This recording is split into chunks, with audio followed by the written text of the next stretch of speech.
الحمدللہ وحدہ والصلاة والسلام علی من لا نبی بعدہ اما بعد۔ اسلامی بھائیوں، اور رمضان المبارک میں دو کاموں کا اہتمام کثرت سے کرنا چاہیے۔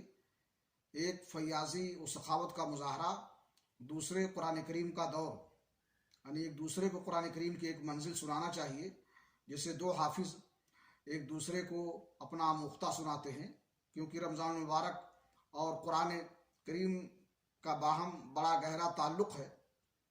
صحیح بخاری شریف کی حدیث ہے،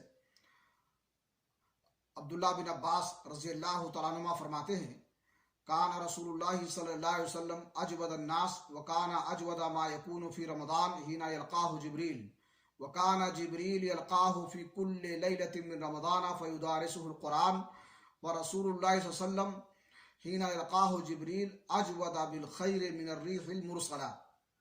کہ اللہ کے نبی جناب محمد رسول اللہ صلی اللہ علیہ وسلم لوگوں میں سب سے زیادہ فیاض اور سخی تھے، اور رمضان المبارک میں جس وقت جبریل آپ سے ملاقات کرتے تھے، آپ کی سخاوت و فیاضی اور بڑھ جاتی تھی، اور جبریل امین رمضان کی ہر رات آپ سے ملتے تھے تو جبریل اور آپ سے قرآن کا دور کرتے تھے، تو جبریل امین جب اللہ کے نبی صلی اللہ علیہ وسلم سے ملتے تھے تو آپ کی سخاوت و فیاضی تیز ہوا سے بھی زیادہ ہو جاتی تھی، یعنی رمضان میں آپ خوب سخاوت و فیاضی کا مظاہرہ کرتے تھے۔ لہٰذا ہمیں چاہیے کہ اس رمضان میں سخاوت و فیاضی کا مظاہرہ کریں اور قرآن کریم کا بھی دور کریں، اس کی تلاوت کریں۔ اللہ ہمیں اس کی توفیق بخشے۔ وآخر دعوانا الحمدللہ رب العالمین۔